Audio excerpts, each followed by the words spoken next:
You are listening to Claret and Blue, an Aston Villa podcast brought to you by Birmingham Live. Hello, welcome to the Claret and Blue podcast, the Aston Villa News Facebook page, the Aston Villa News Twitter. We're streaming live everywhere this afternoon because Aston Villa have recorded a famous win over Manchester United, only the second in my lifetime, if my stats are correct. Last time in 2009 with Gabby Hall, so wearing white. I don't know whether that's a thing, we need to wear white more often. Kortney Hause, the man, the hero, who seals all 3 points of Villa after Bruno Fernandes' last minute ball flying over Old Trafford. I think it's about landed in Kidderminster, to be honest. Ash, you're live from the press box at Old Trafford. Big smiles on your face as well, and across Villa fans' faces all over the country this afternoon. What a result, mate. Yeah, it's going to take a while to get this smile off my face, mate. But brilliant. Just incredible scenes afterwards. Dean Smith absolutely loved it as well. He's punching the air. Just the away fans serenaded him as well. I mean, a real brave showing. Villa were great value. It's really good chances in that first half. They could have put United out of sight. I mean, I think Man U had about 28 shots in total, but listen, Villa were brave at the back. The game plan was nailed. I mean, and the attacking intent. What a win. I'm just lost for words. It isn't really good in my job, is it, mate? But outstanding. Real team shift. There's a lot to like about this team now. They're coming on strong. They performed well for the last few weeks without getting the results, and they got a sweet one today. So, yeah, the only way is up now for me, what they've shown today. So, yeah, I can't stop smiling, mate. I don't know what the reaction is elsewhere. It's just incredible. Loads of positive comments coming through already. We normally have a little kind of couple of minutes debrief before we start one of these. But I said, there's no point. Let's just start. Let's have a pure live reaction to the result. Game's finished, 20 minutes, half an hour ago, or whatever it is now. Up to 7th in the league. Like you just said then, Dean Smith got it spot on. Again, I already mentioned it on the post-Chelsea podcast that we did, but for the people that didn't watch that, I sat there and said, don't fancy Kortney Hause against Man United. I don't fancy him a back three. And he's only gone and scored the bloody winner and made me look absolutely stupid. Which, fair play, I'm all for looking stupid. I just didn't quite fancy it, but he's been great against Chelsea, great against today, won absolutely everything. Gave away the penalty, which we'll discuss in a second. But Hause has made a real claim to be starting over Twanzebe now, because there's no way you drop him, is there? I don't think. No way. I mean, he was incredible today. He pocketed Ronaldo. He really did. Ronaldo was very quiet today, very quiet, and he tried to play off Hause because Hause was winning all the aerial draws. I mean, that back three, there's not too many better. I mean, athletic, good in the air, strong, bodies on the line. That defence today, I think Man U could still be playing now. They wouldn't score. So, yeah, incredible effort at the back. What defence was unreal today. They had to be alert. I mean, these we rattled off. He's a front forward: Pogba, Ronaldo, Fernandes, Greenwood. Martin is untroubled at times. Wasn't comfortable display from him. So, yeah, defence excellent. You can't ask for much more. Kortney Hause, ultimate squad player. He comes in. He could have got downbeat in his heart, couldn't he? Mm-hmm. Keeps at it. He's always ready and willing whenever he's called upon. And I'm pleased with him today. He loved it in the scoring. Great header. And he loved celebration it in the corner too. As well. Great celebration, yeah. And chuffing, £3 million. What a snip that is. I mean, yeah. Great player, good scenes in the dressing room afterwards as well. All having photos and whatnot. And there's lots to like about this group, all of them. A man says, Dan wrote, it's an egg on your face. Hause has been elite. Yeah, absolutely. Fully on board. Give me all the comments you want. I'm happy to be proven wrong. Yeah, brilliant. Absolutely brilliant. I don't know how. I mean, I don't think we're going to be able to go through this game kind of minute by minute, and we'll leave that for certainly be doing a more in-depth podcast in the week, because how can we not keep talking about this game?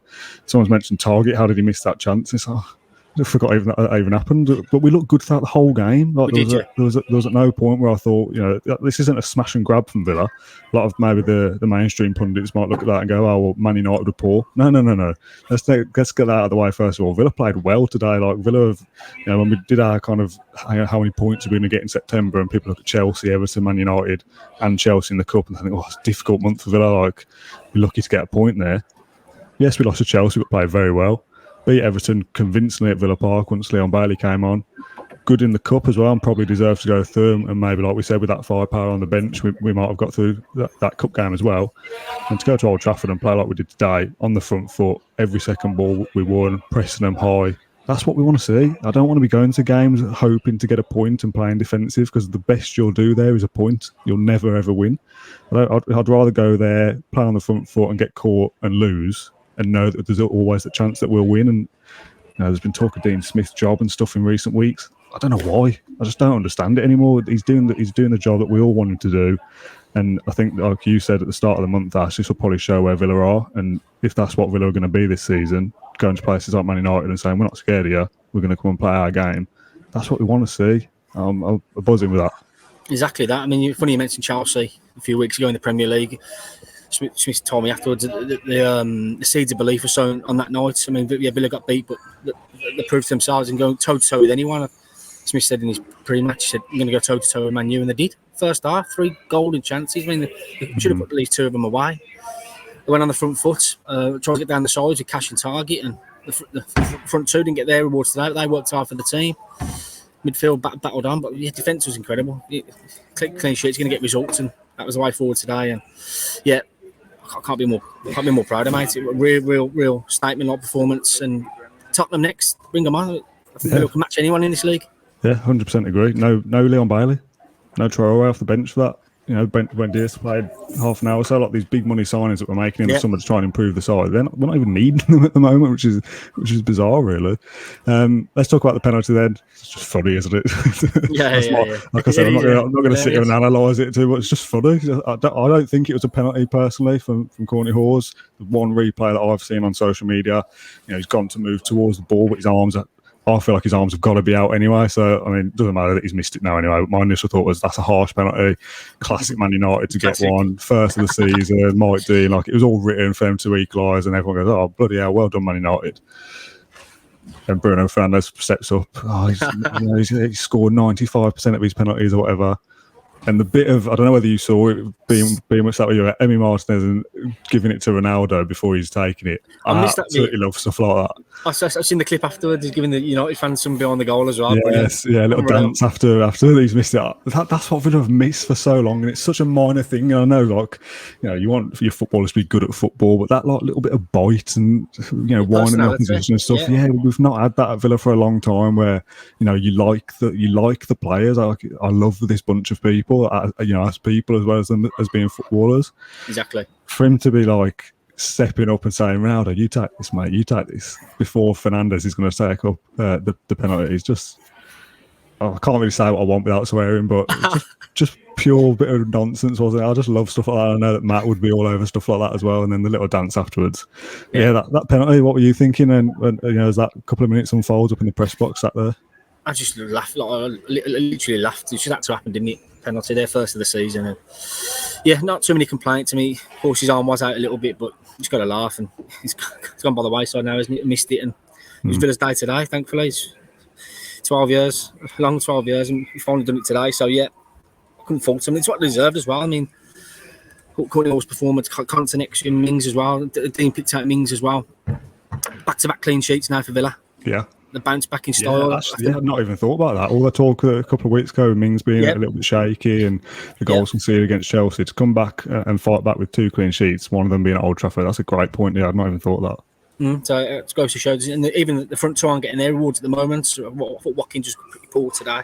But the work rate, you can't ask for much more. Pressing from the front, forcing United into errors, which allows you to get up the pitch. So yeah, I think once the front 2 get firing, you're going to get goals, aren't you? So we've got that to come. There's all again, I don't want to be kind of too much in depth, so I know you've got other work to do, and so have I at this end as well.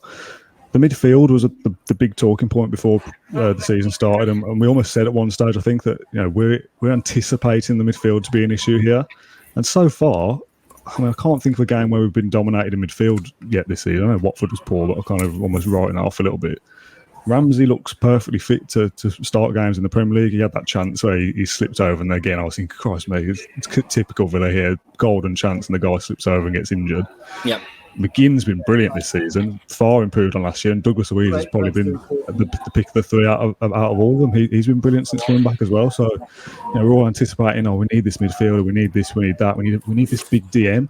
We don't need that, do we? And Smith was right, and the coaching staff and the recruitment team were right not to just throw away the money on somebody and go, no, let's trust who we've got, let's coach who we've got to become better. Exactly. As we said after Chelsea, Smith's got a proven track record that pretty much every player he brings through the club has improved or leaves to better things because they've improved them. Just brilliant all round. That midfield is not a problem at the moment. And I know we're almost getting ahead of ourselves. Jacob Ramsey's going to start 30 games this season. I don't know whether that still is the case, but at the moment, that 3-5-2 with that midfield three seems to be the answer. Yeah, nice blend. The building on their relationships as well. That midfield three, like you say, understand each other's game now. Douglas Lee dropping deep, Ramsey begin pushing from the front, and yeah, I mean, nice blend to it. Even the youngster Smith chucks on Cameron Archer for his Premier League debut today at 0-0. A good signal of intent that I'm going for it. Yeah. So options on the bench as well. Carney was on the bench as well. So it just goes to show there's a good, nice balance to this side now. Youngsters, some real quality, and you put Buendia on. Club record signing with 15 to go. It's just the strength and depth there for all to see now, and Smith referenced that afterwards as well. Much more to choose from. The team's more fitter, it's more athletic than what it was last season. So yeah, you're outworking the side. You got that little bit of quality. You're gonna do well, aren't you? So yeah, Villa flying now, fully into the season. I thought it was lift off the other week, but this one's a big one today. Backyard of Man U, never win here. Got that monkey off the back, and they can kick on big style now. So yeah, momentum's in Villa's favour. Who was your man of the match, by the way? I think Kortney Hause got it officially. Do you agree? Yeah, I'll give it Hause in the end for nicking it. Just pick Douglas Luiz. I thought Douglas Luiz excellent today. The defence is unreal, mate. I can't stress that enough. Watching it, I didn't fancy United to score at any moment. Blocking everything. I mean, it's great to watch. Bodies on the line, it's what you want to see. And yeah, I can't fault the defence, to be fair, but yeah, Horse got my star man. There's a comment here from Sean. He says Dean Smith has beaten Arsenal, Chelsea, Arsenal, Liverpool, and now Man United. How many ex-Villa managers have achieved that? I'll have a look. Off the top of my head, I don't know, but we've only beaten Man United twice in about 50 games, so it can't be many managers that have achieved that. Obviously, O'Neill was there when we beat Man United last, so possibly he would have done it. But yeah, I mean, we've said this a few times before about Smith, hasn't we? He seems to keep breaking these records that have been around for a long time, and we keep chipping away at these things and improving season on season. This is why, like I said earlier, I don't know why the conversations about his job are even cross anyone's lips, because we're doing what we all expect to be doing, up to 7th now, and I know it's early days, but Villa are seemingly on the up again this season, we'd like to think, after a turbulent summer. So, like you said, bring on Spurs now. Yeah, mixing it with the big boys and really doing well, competing and outperforming them as well. Yeah, we weren't lucky today. Like I said, that wasn't a smash and grab. Like, we had chances to have scored before we did. So it's funny anyhow. It's working out, beating the big dogs, and then obviously dropping points home to Brentford, losing at Watford. It's just it's crazy. So I think the only way is up, mate. I don't know what the conversations they have in Bodymore Heath and what Smith's demeanour's like, but I don't know how you can't have a result like today and go, well, if you can do it against Man United, you can do it against anybody pretty much. There should be no fear. I don't sense fear among this side anyway. But to go here and play our game and win the game, I know it could all be a very different conversation if that penalty goes in.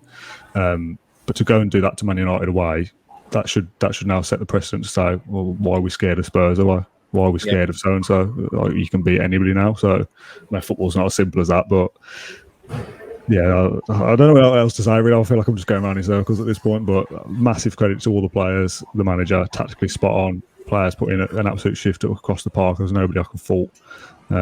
You mentioned that Watkins wasn't great. I still think he's kind of easing into his season a little bit after getting that injury and finding a partnership in a two up front after only playing up front on his own last year. So I cut him a bit of slack. But yeah, still players to add into that side, more results to go and get, and it's all looking rosy, isn't it, at the moment?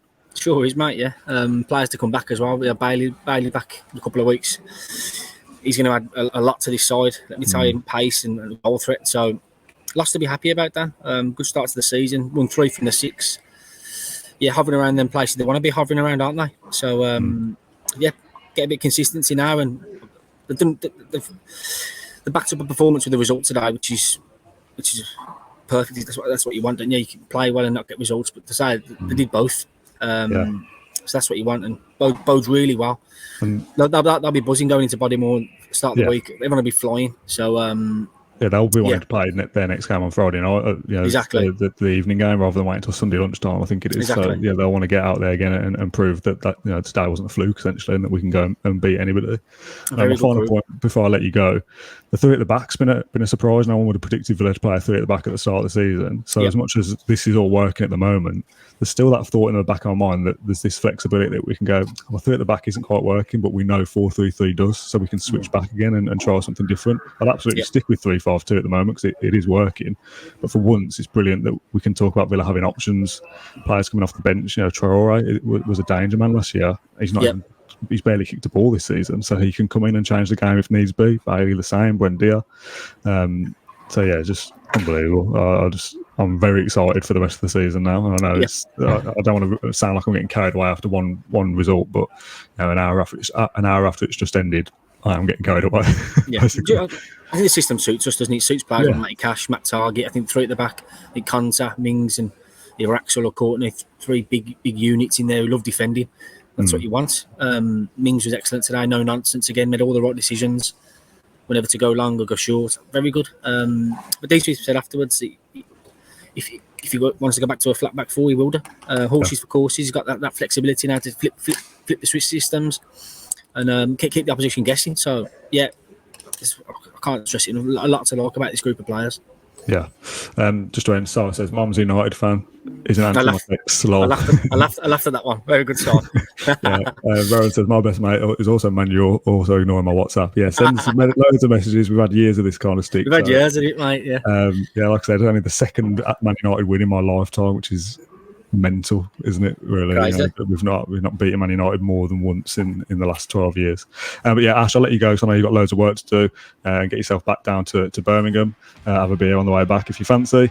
Villa fans, thank you very much for tuning in live to this Facebook, Twitter, YouTube stream, wherever it's gone, and getting your comments involved. We'll do a more in-depth podcast in the week, analysing the game in further detail when we've kind of calmed down a little bit. So thank you very much for watching this post-match reflection. Ash, thanks for your time as ever, and we'll catch you again later in the week. Thank you for listening to Claret and Blue, an Aston Villa podcast. If you enjoyed today's episode, then please do let us know. We love hearing your feedback. We'll be back soon with another episode, but until then, up the Villa.